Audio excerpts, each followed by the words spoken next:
Welcome to the Best Take Bracket Sweet 16. We have a all NBA matchup for you today with the 9 seed. Blair Gropeck, who are you giving your take for today? Dirk Nowitzki. For those of you who speak English, that means Dirk Nowitzki. And Aaron Arquette is joining us representing the 4 seed. Who do you got there, Aaron? I got Steph Curry. It would be really awkward if you had Kevin Durant with that Steph Curry background. It would be very awkward. So it was very obvious you had Steph Curry, but here we go. A battle of NBA talent. And Blair is going to give his take for Dirk and why Dirk should move to the next round. Aaron's going to give his take against Dirk. And then Aaron will give his take for Steph Curry moving to the Elite 8. And Blair will give his take against Steph Curry. All right, so we've got 60 seconds on the clock. Blair is going to give us his best take on why Dirk should move into the next round. 60 seconds on the clock in 3, 2, 1, go. Dirk Nowitzki, the dunking Deutschmann, the greatest power forward of all time, one of the greatest three-point shooters of all time. Oh, and he was 7 feet tall. He was an exceptional shooter for his size. Nowitzki made 88% of his free throws, nearly 50% of his field goal attempts, and nearly 40% of his three-point shots. Dirk has scored at least 40 points 21 times during the regular season, including 2 50-point games. 21 seasons for the Mavericks, and he averaged 21 points per game.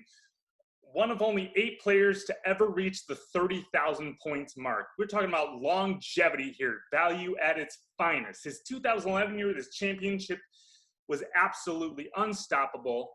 In 2007, Dirk Nowitzki played out of his mind, averaging 25 points and 9 rebounds a night, and along with joining the 50-40-90 club as a big man, earning his MVP. Could have had 2 more if it wasn't time. Well done. Well done. There's the take for Dirk Nowitzki. Now Aaron is going to give his response on why Dirk should get eliminated from the tournament. In 3, 2, 1, go.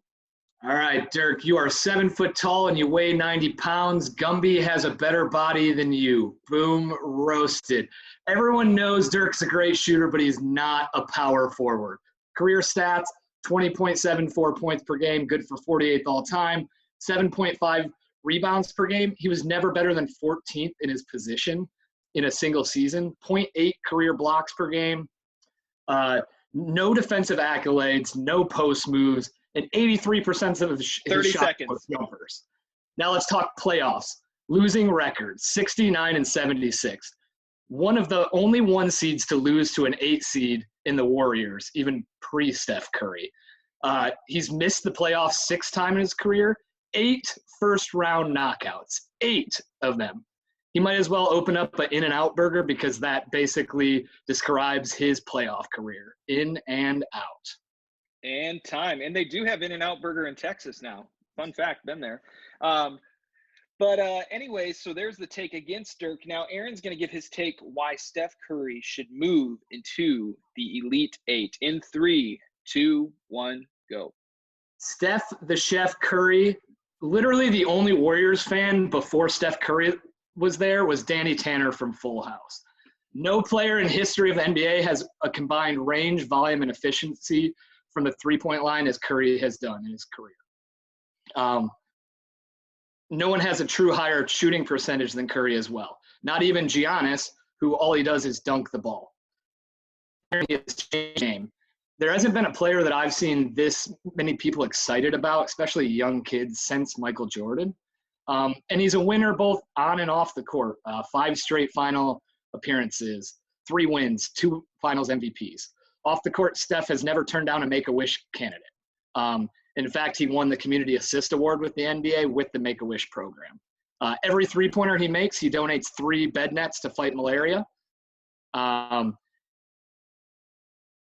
Great father, great husband. Most recently, after seeing young people ignore the stay-at-home orders for this whole COVID-19, Steph decided to use his platform and interview Dr. Fauci, reaching a ton of young people that weren't, following the time. All right, there's the take for Steph Curry, and just so happens that Aaron's bedroom is decorated in Steph Curry background. How amazing is that? All right, next up is Blair giving his take again. Now, let me tell you, Blair is someone who doesn't have Steph Curry posters hanging up in his room. He has a calendar because he's all business. And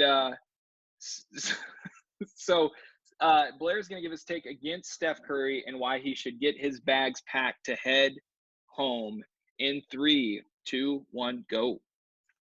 Steph Curry. Some say he's the best shooter of all time. Probably easier to say when he's a one-trick pony and shooting is the only thing he can really do. This guy is useless on defense, and this guy is surrounded by one of the best teams, one of the best dynasties of all time. He's extremely blessed to have Klay Thompson as another great shooter. If he's got an off night, Klay will come in for him.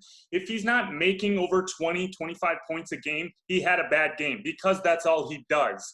And he also had the Defensive Player of the Year in Draymond Green. Good thing because he doesn't play defense. He also played with MVP winner Kevin Durant. This team is absolutely insane. Throw him with a mediocre team, you got a mediocre player who can show up and have some decent scores, have some decent three-pointers. That's about it. With the rest of his team, without the rest of his team, he wouldn't have 3 championships, just like Steve Kerr wouldn't have 5 championships without the Bulls. All right, there you had it. Blair dropping the knowledge, saying he would only have some scores. And so here we go.